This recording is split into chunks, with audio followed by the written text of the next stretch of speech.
Morning and welcome to this week's webinar. One that I received several emails this morning actually from clients stating they wish they'd sort of had this information some time ago, which sort of says this sort of has hit a sort of certain note with certain clients on their candidates. Today we are talking about certain consultants undermining your processes. Do you know that you're getting sabotaged, that they are sabotaging your business? So it's important to sort of understand there's a very big difference between, consultants who are unhappy and consultants who are potentially causing a problem within your business. But let's look at what we did. When I did the research for this, it was quite fun research and there was quite a lot to sort of read up on. So the cost of poor company culture, and this, remember, is set by the manager and by people in the business, cost the UK a staggering 20.2 billion, that's £1 billion a year. So according to the research from the HR software provider Breath, the Culture Economic Report 2021 claims that almost a third, 27% of all SME employees quit their job due to poor workplace culture. That's an increase in 6% from the year before. A curbed culture, which is a bad culture, only 51% of employees said they were satisfied with their employer's efforts to maintain a positive culture. So it basically says that their main efforts, that the employer's not addressing problems. Using data from hiring assets, the report found that certain types of responses could indicate toxic behavior. For example, employees who consider themselves as rule followers, this is a strange one, are 33% more likely to be a toxic employee. Applicants who notably were overconfident about their technical proficiency for the job were 43% more likely to be engaged in toxic behavior.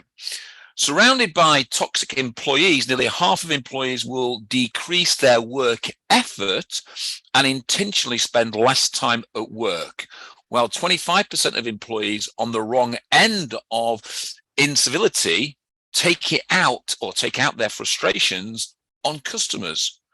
Toxic employees alienate co-workers, leading to 80% of their co-workers worrying about offending employees, their rudeness, and 78% less committed to the organization.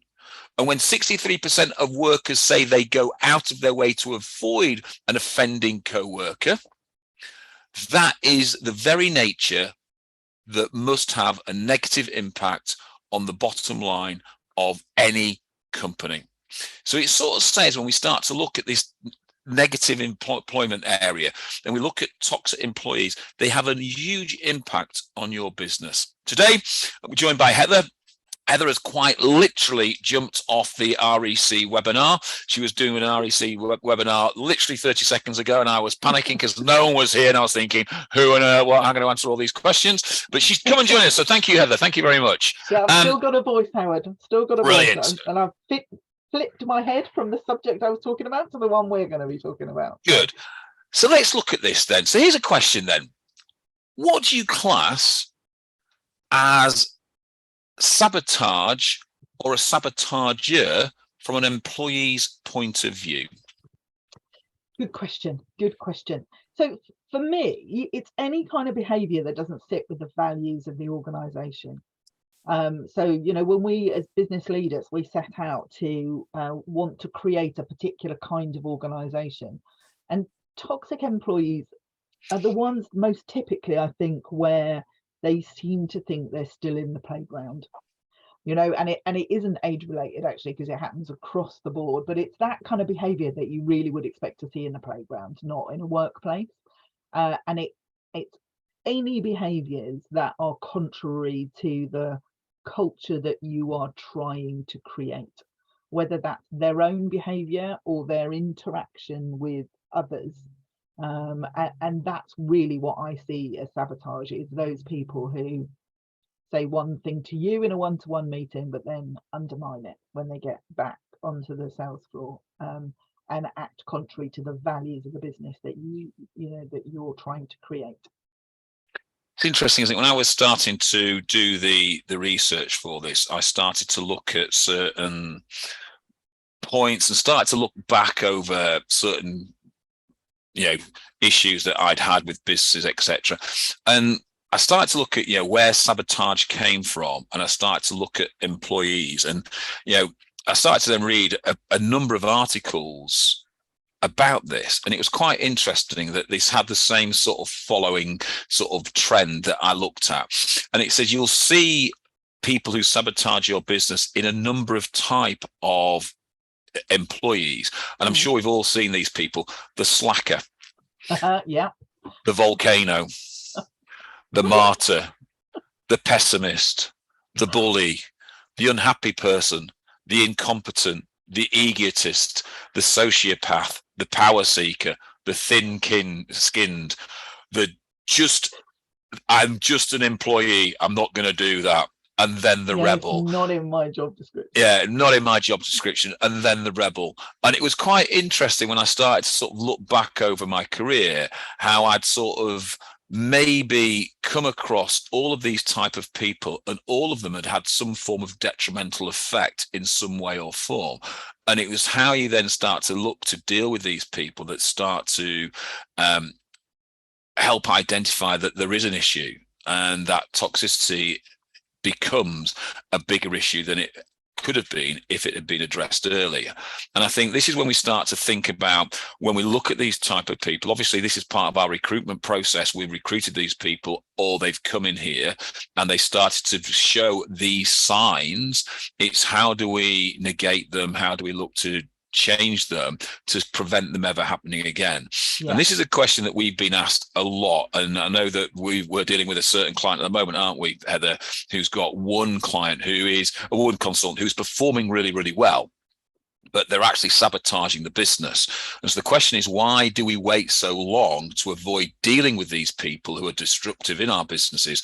What should we do before that? It's a really interesting question, isn't it? Because these can be difficult conversations, and as human beings, some of us are more reluctant to have difficult conversations than others. So it's also not always clear. Sabotage and toxic behavior and those sorts of things are not, it's not like something that you've got on a graph or a spreadsheet where it's really clear you had this KPI and you didn't hit it, or you've got these performance indicators and you didn't hit them. I think sometimes we can be reluctant because there are shades of grey in there. It's not clear. And that's why passive aggressive is so effective, for toxic individuals being passive aggressive, because it's quite hard to call out. And you do need a level of confidence and some skills and some tools to enable you to have those difficult conversations. So I think, particularly for leaders who are not used to doing it, who don't, maybe this is the first time they've come across a toxic individual, that sabotager, one of those great descriptors that you came across, and they're just not confident about what to do with it. And I think the other half of it is that fear of, if this consultant is a high performer, we've all come across them, Howard. I know you have, I know I have. Those high performers, we're afraid that if we challenge them in any way, that's in some, they might leave, or, their performance is going to drop off and we're going to demotivate them. And so we kind of nurture that diva-like behavior sometimes because we're afraid to challenge the top performers because we think in some way we owe them. And so I think there's a lot of fear and trepidation and lack of confidence and that lack of a desire to confront difficult things. See, it's interesting that again, when we sort of pull the slideshow together, this comment really stuck with me. Like us, and toxic people will slowly kill you.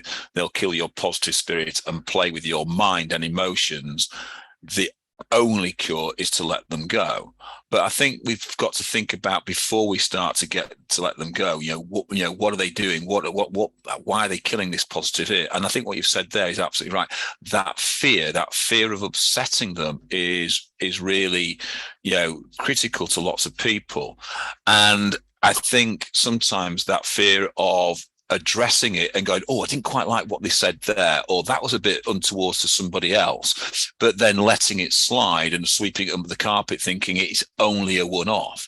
Bearing in mind that as a management, you probably see the surface and you don't see the depth of some things that's happening when you're not in the office or they're outside the office. And I think if you see those type of things, it's, you've got to highlight their behavior and you've got to give them examples of what that behavior is doing and why you're not going to tolerate that behavior. And if you address that really early on in that process, and the earlier that you address it, I think that will stop a lot of people disrupting, because I think sometimes people don't realize they're disrupting other people or the business. 100%. And Howard, it's like the lobster in the pot, isn't it? So the temperature is going up in the water very, very slowly. And, if we don't address it early, then it becomes problematic. And it's those small things that we let people get away with that actually then create an atmosphere where they do a little bit more and they do a little bit more. And it's being aware of what's going on and recognizing and being willing to challenge behaviors that are not in line with your values and having the confidence to do that. But if by letting it slip, what you're doing is causing it a bigger problem, because, if you let it slide, what actually happens is they go, well, hang on a minute, you didn't say this to me 6 months ago, you didn't say this to 12 months ago, you didn't say this to me 18 months, why is it a problem now? And that can almost lead to that cause of, is this constructive dismissal type scenario, because you're putting yourself, because you haven't addressed it. And so I think if you see these issues, you should, highlight them, but give the employee examples of what they've said and what the ripple effect of what they've said is actually has had on other people. And that's the bit that they start to understand what they're saying, and they flip then to the manager, and you flip about, you've got to understand why they're saying those things, because sometimes the source of that disruption is what you've done as a business that they're kicking off against, because they maybe don't fully understand why, and they don't have the full knowledge of the decisions that you've made. But also we've got to understand why they're going to potentially be this antagonist in the business, and we've got to cure that and work on that. So just before you move on, actually, Howard, because I think there's a really interesting point in here. What I think you're saying is that address this stuff early, deal with the little stuff, don't wait for it to become the big stuff. Don't let it become this toxic environment by addressing it early. And for some of the people listening, they may be in a situation where they've got somebody toxic in their workplace and it's too late. And it's, for us to say, start it early, that's great if it hasn't already happened. But if I've already got somebody toxic it's too late to do that. And I think it's important that we make that point, that it's never too late to start.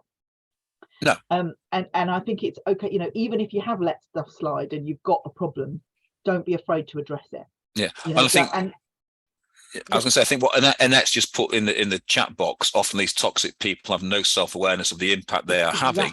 Is absolutely that. And sometimes when we roll something out, we have no impact that it has on those people. And one of the things that I always used to do when I was rolling something out that I thought would have either a positive or a negative impact, I'd almost know the people that might have or take umbrage to it or might have a problem with it. And I'd go have a conversation with them first and make sure that they understood what I was doing, why I was doing it. Then when I rolled it out, I wasn't getting this instant kickback from them.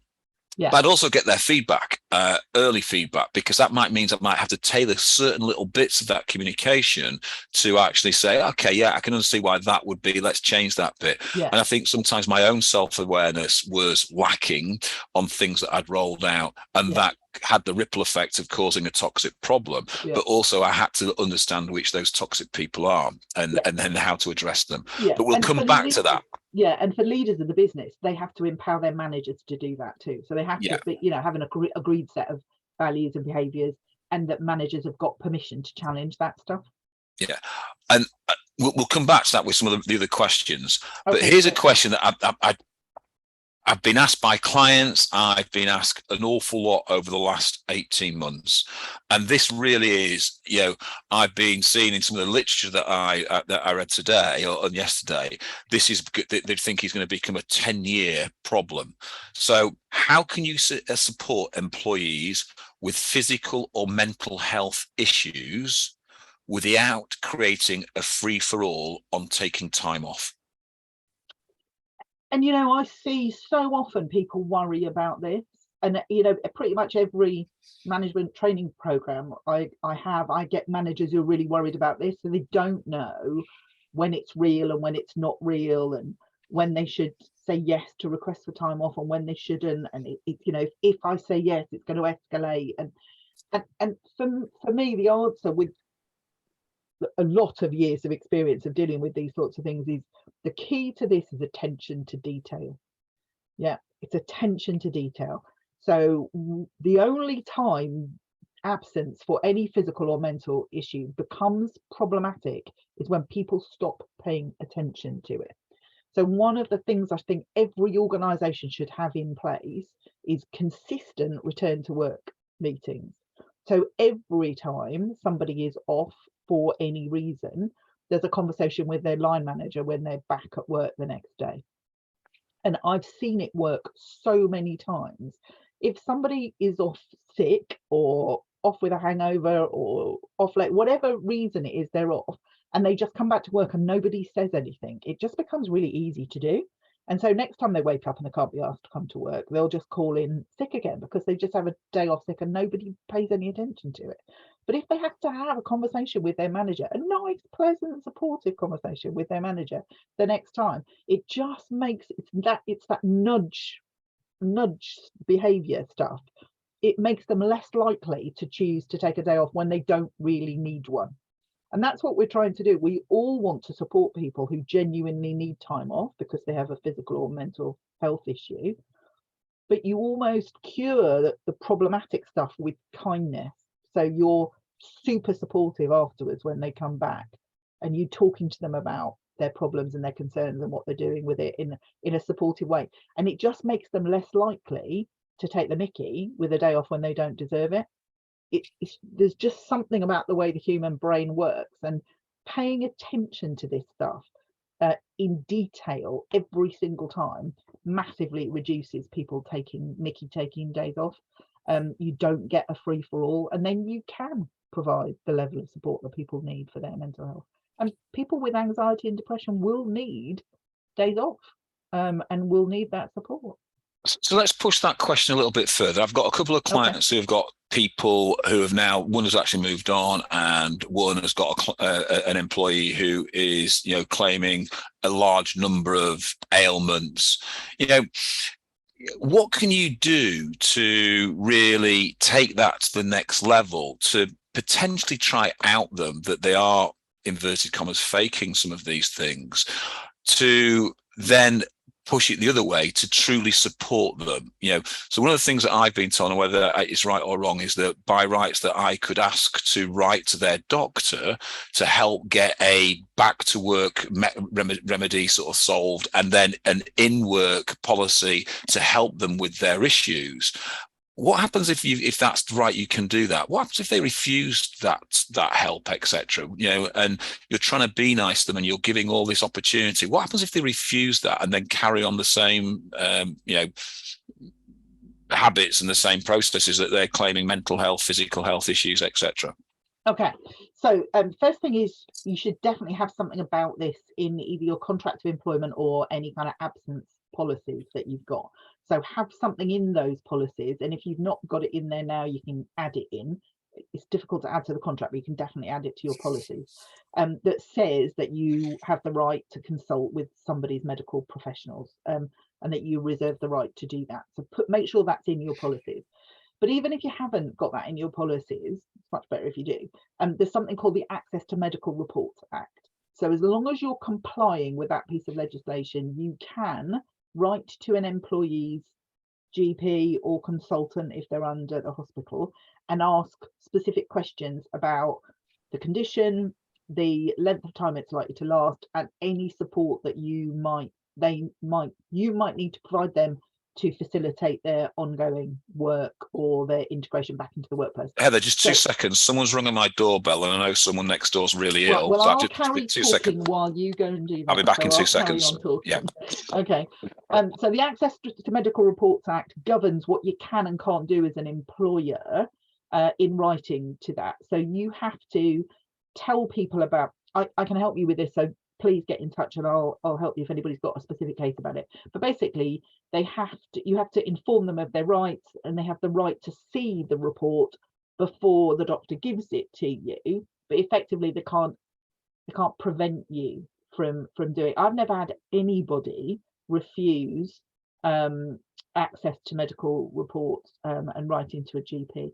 So it's about sitting down with the individual and talking to them about what they're about the fact that you need more information and you're going to write to their GP and asking for their permission. Nobody ever says no to that if they're genuinely unwell.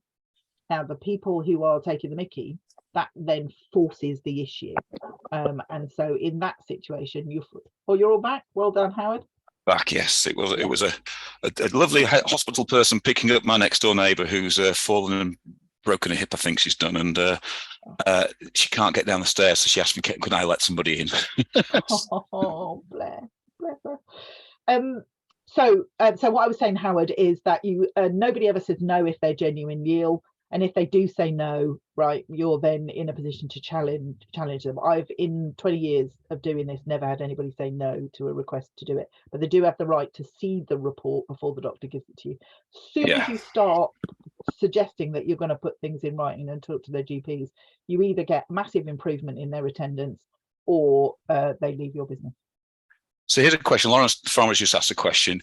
Can you ask the nature of an employee's illness when they are back, or have you got the right to do this? Yes, absolutely, you have the right to ask that question. I've only ever once had, and as I say, I've dealt with this hundreds and hundreds of times. I've only ever once had somebody who wouldn't tell their manager the reason for their absence, and so in fact we ended up with a confidential agreement where they would talk to me and HR outside of the line management, and so they told me because they were embarrassed about it, and I could then liaise without the manager needing to know it. But that, like, once in hundreds of situations. You are absolutely entitled to ask why somebody is absent from work. Now, you don't need to know deeply personal details in that conversation, but it is okay for you as a manager to ask why they're off and when they're going to be back, and have they seen a medical professional about it, and what's the advice, and what can you do to help. Those are all totally legitimate questions as an employer. So let's leave that, because that's one section we could talk for hours and hours about, but that's a question that's been specifically asked, and I think so. Let's look at that. So all companies have procedures and process blind spots which employees sort of moan about. In fact, employees sort of are becoming more demanding from employers.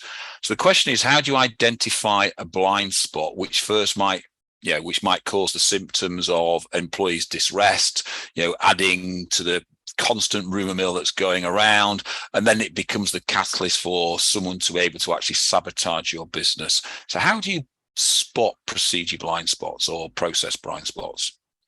I think it's by being close to your business, and it doesn't have to be you directly.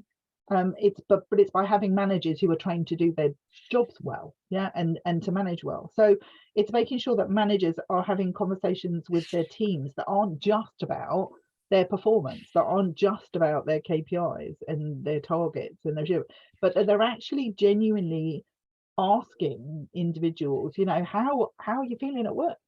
Are there blockers? What are the things that we could change that would make your life easier?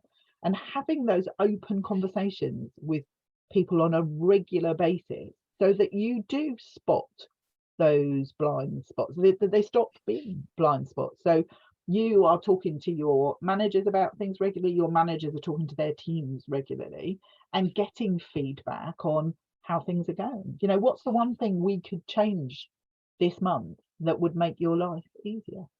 I think when you look at this and you look at this fully, and I think you're right, getting close to your staff so you can start to infiltrate what we call the water cooler discussions that happen all the time.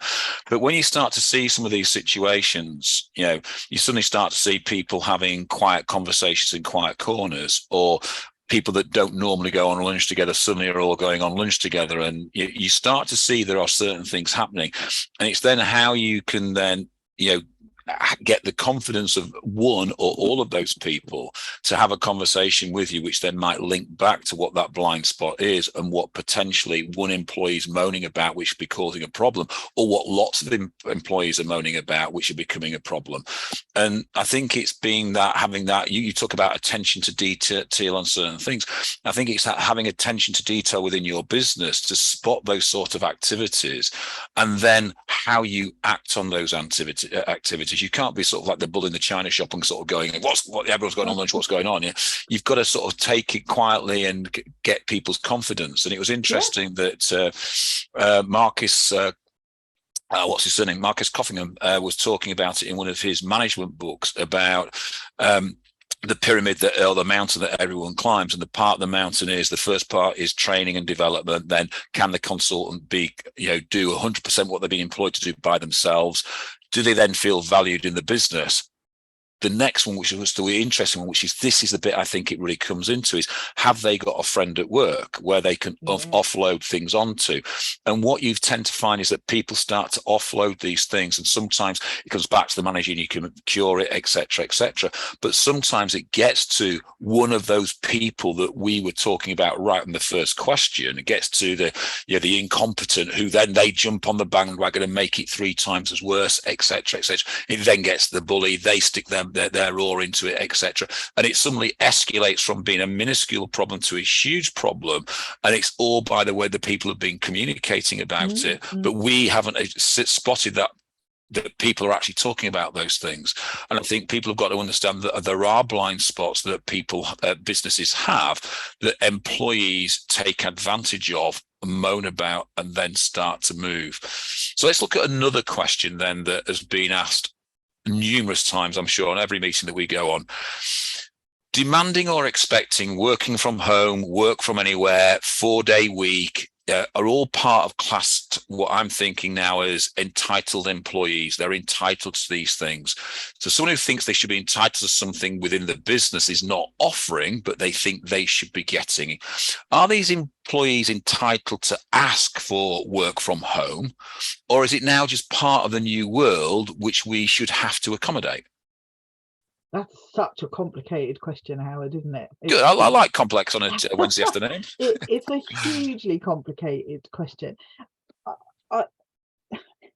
So entitled employees are a fact of life, right? They are a fact of life. And I think candidates and employees, 2 sides of the same coin, have more power in the relationship than they've ever had, because there are 1.3 million vacancies, and we've got less people unemployed than we've got vacancies in this country, right? So people have got options, they've got choices, and that gives them power.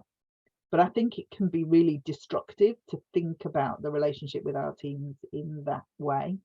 An organization I worked with in the past, we did a staff survey, and 70% of people said they wouldn't leave if they were offered more money. And it's because the things they were staying for were unlikely to be able to be offered somewhere else.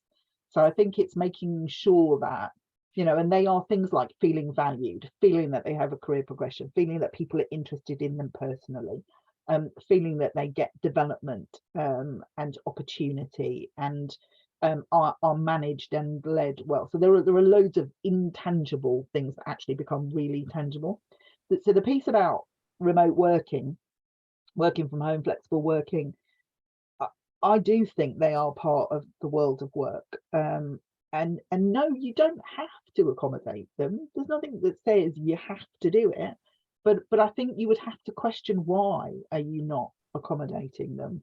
Why, the work from anywhere is more complicated, because if they want to work from a country that has complicated tax arrangements, there are some really interesting compliance pieces around work from anywhere.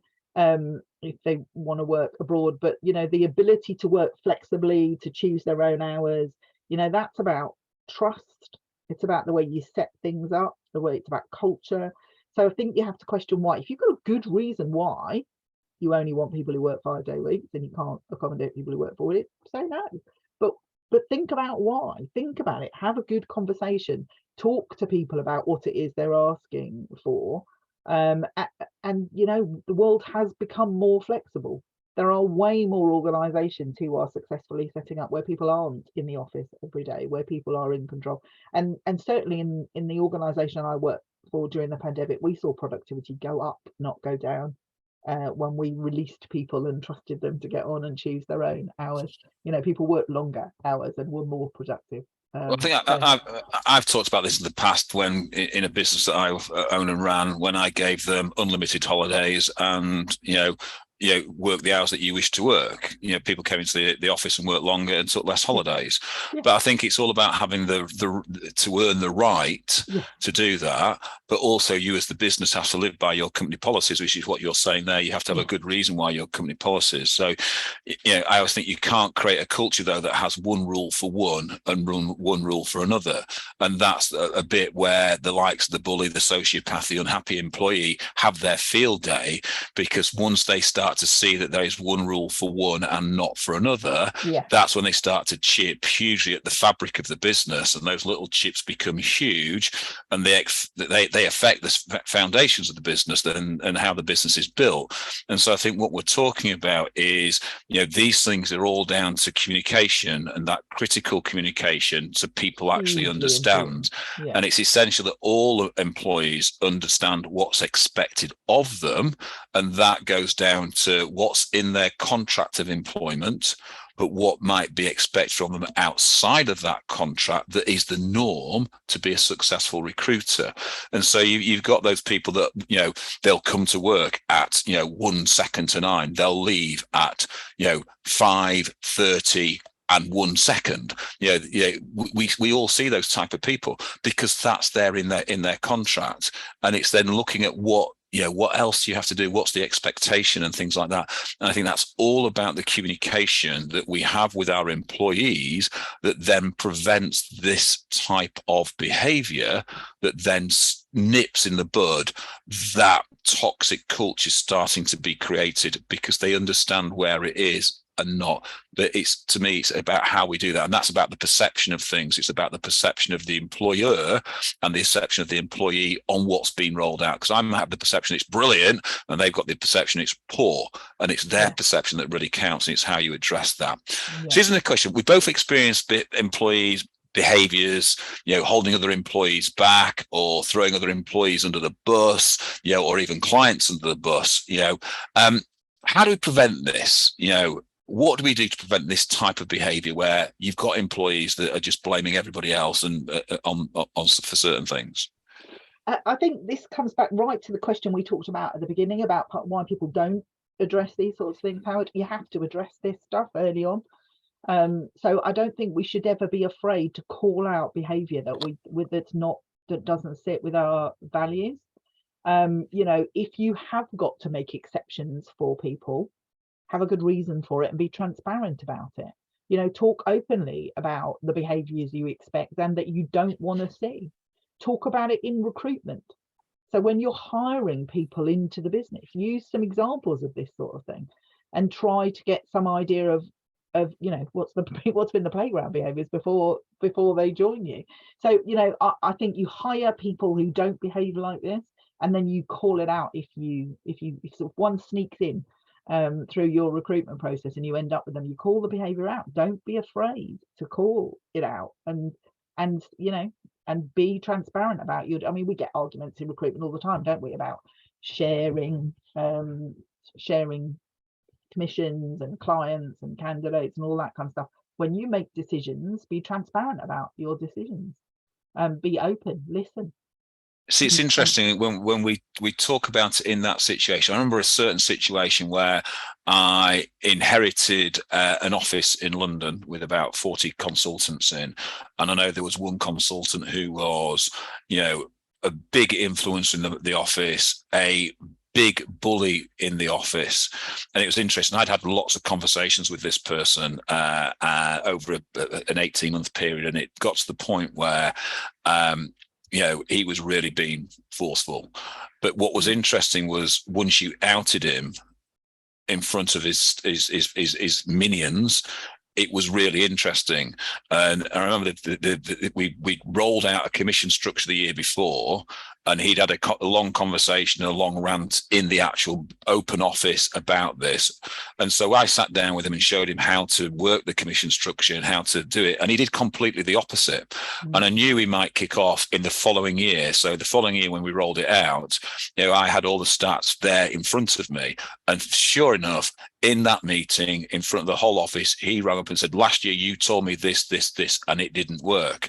And I went back and said, well, actually, you did this, you did this, you did this, which is completely opposite to what we said you should do. You've also told all of these staff to do exactly the same. You have lost around about 15 grand's worth of commission because you did exactly opposite. So what these people have lost, I don't know. If you run the commission structure like this year, this is what you will earn.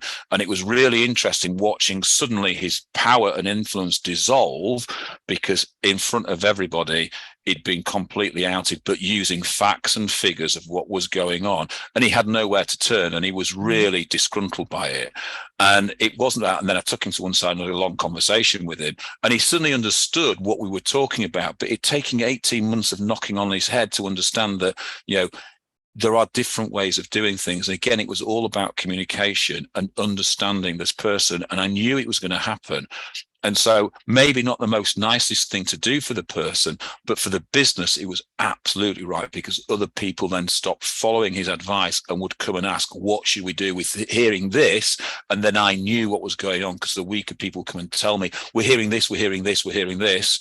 Okay, well, this is what actually is happening. And it was really interesting. Those employees that were holding people back, soon as you release them or remove them from the business or put them into a different part of the business, what we found and what we discovered was that the offices suddenly grew hugely, because these people became more empowered. They weren't being influenced, and you had them in where they should be, and because you were treating them the way they should be treated, they felt massively empowered to be forward. And I've got 5 or 6 offices that I could talk about when I was at CP that we did that in, and we suddenly see double, triple, quadruple performances over a very short period of time, because that person, that bully, had been handled. And usually it was start nicey, go through the process and get to the point, and it was then remove them. And as it says on the screen at the moment, okay, don't wait for the second time before you address it. And so we started to address it really, really early, and we cured lots and lots of problems. But you have to be really on the ball. And this sort of leads to the question where, again, a lot of people are having this question, especially with the younger workforce. That's not my job. How do you best engage our employees so they feel that they can contribute to the whole business and not just what's in their job description, therefore preventing secret meetings or the disgruntled, or preventing them, poisoning other employees? So for me, this starts when you hire people. It's about setting the right expectations. It's about your process for hiring people. You want to hire people into your business who understand right from the beginning that this isn't somewhere where you only perform to your job description. You've got to be really open and honest about your expectations from day one. So you create that expectation. This is really hard to fix later. If that's become the culture in your business, where people can do that, it's really hard to undo. So it's about hiring people into your business where right from the very beginning you're having conversations about the immersive nature of a recruitment office, and that we all do things that are beyond. We don't define what we do by very narrow job descriptions. We all so for me it starts absolutely with the kind of people we hire in. And then it's also thinking about how do we reward people. So what do we reward them for? Because I've seen commission schemes set up that reward particular behaviors that don't engender the culture where it is about the values of the business and the whole organization and the team. So do we think about what we reward and how we recognize people who go beyond just their job description. So I think you can do this in a really positive way and reward people for going beyond the day job. So we talk a lot about reward. The way that we reward people will influence the way people behave. So should we not also be thinking the way that we manage people and the way that we communicate people will also, change the way that they behave if they're aware of what is good and what is bad and what is unacceptable behavior? And I think it's quite interesting when you read through job descriptions, it gives you an outline of the job. You go to normally then to the company handbook, and it gives you everything that this is what you will have from a disciplinary point of view, etc. But very often I don't see what is deemed as classed as good and bad behavior. Yeah. And I think sometimes when you are reviewing people on, a monthly and quarterly and annual basis, having your performance, as in financial performance, outlined, but then having your behavioral performance outlined means that you're always linking it back to this is expectations, this is what we're expecting of you. Yeah. And therefore anything outside of this, we will deem as either that's exceptional behavior or that's unaccepted behavior. Yeah. Therefore and you can highlight it. I've seen it built really well, Howard, into promotion criteria. So that we're not just promoting people on the back of their financials, so that you promote people who are toxic because they're hitting the financials. You've got to be basing those decisions on a much wider set of criteria, which is to do with the way they behave and the way they build people around them and the way they support the culture and the values that you're trying to encourage that are going to grow your business. It also gives you that conversation when they are going for promotion, how their behaviors can affect their promotion, whether you want to be a manager, whether you want to, etc. But also can it help them to sort of steer them down the right career path from there. Absolutely. So again, so here's a question that again we get asked constantly. And this again goes back, I think, not quite to the entitled employee, but there's a big question about entitlement here. Do you think high-performing consultants should be treated differently? It's a really interesting question, isn't it? It's a really interesting question. In the context of the conversation today, in terms of toxic behaviours, no, I genuinely don't think you should. And you and I will have come across, I'd be interested if you have a different view, Howard. You and I have come across so many examples of where you've got a high-performing consultant who has built a very successful desk, but whose behaviour is toxic. And when finally there is a straw that breaks the camel's back and that person's removed from the business, the branch or the team actually goes on to be way more successful than that individual did. And I have seen that so many times where we're so focused on that individual's billing and how stellar they are that we forget that that person is restricting us from hiring people in, from developing new consultants, from creating a bigger team. And actually, what happens is you're able to replace that individual with somebody who can build a team, and then you end up with 10 successful recruitment consultants instead of one successful recruitment consultant. And so I've seen it happen so many times. So in terms of toxicity, toxic behaviors, supporting your values, I don't think it matters. And I think the worst thing you can do is to continue to reward a toxic but high performing consultant. So it's interesting because I generally think that they shouldn't be treated differently.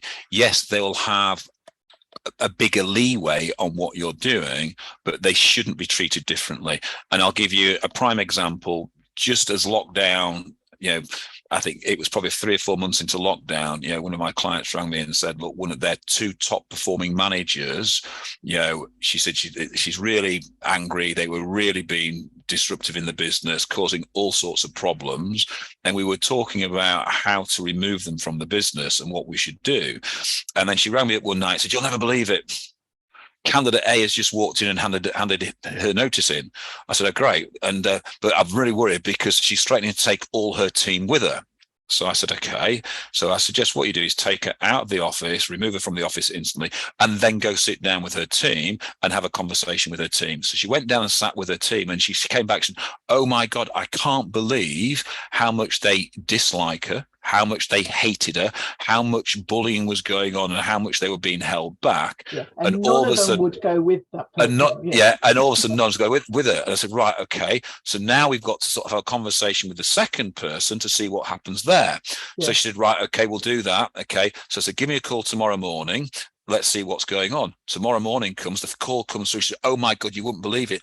The other person's resigned as well and threatened to do exactly the same thing. So I've gone and done what you've told me to do yesterday with their team, and exactly the same things happened. These two people went off and formed their own business, lasted 6 months and went bankrupt because they couldn't get on with each other. They couldn't get on with each other. It was really, really funny. They couldn't get on with each other. And so all of these things sort of there, that if you address it, but don't worry about addressing it, you've got to go forward and, live by your convictions. And I always say, if it's raining and your toxic consultants are telling you it's raining, I suggest you go look outside the window and check yourself, because you might probably find it's not raining as heavily as you think it is. And she said, it was the revelation in her business, but it was her biggest fear because they were her two top billing managers. But actually losing them was a massive benefit. From there. Now, Annette, you've got your hand up now. I'm sure you've got your hand up because you were employing living by the culture and values, or you wanted to ask a question. I think Annette was applauding. I think she agrees with her. So there. So what we're saying then really is that, to sort of cap all this together, is that you've got to spot these people early if they've got through your recruitment process. And you can't let things slide and get under the carpet, because once they get under the carpet, it creates a huge bulge under the carpet that you're going to trip over and fall over. And you've got to really sort of work on that.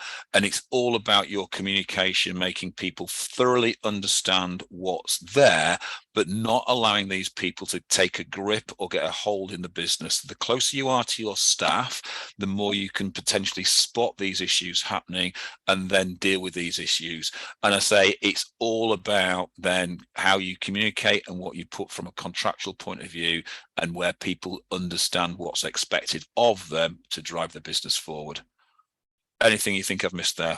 No, not at all, Howard. Completely agree. And as Annette said, live by your culture and values. Don't be afraid to.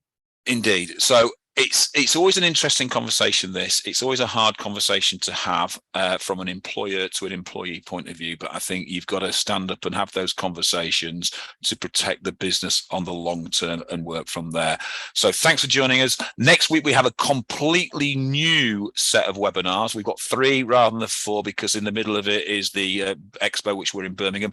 But this is all about planning for potential. We keep hearing the R word, the recession word. We're not sure whether there's recession coming or not, but we're going to talk about how to really build your business to basically push your business into next year, but maybe plan what happens, plan for the worst, or plan for the best, expect the worst, or vice versa, which is what you want to call that. And that's what we're going to talk about. We've got a special guest in 2 weeks as well from the finance point of view to help on that. So thanks very much for joining us today. Heather, thank you so much for stepping off the REC webinar and coming and helping me out. Your knowledge in that area was actually invaluable, and I hope everyone's enjoyed it, and I'll see you all next week.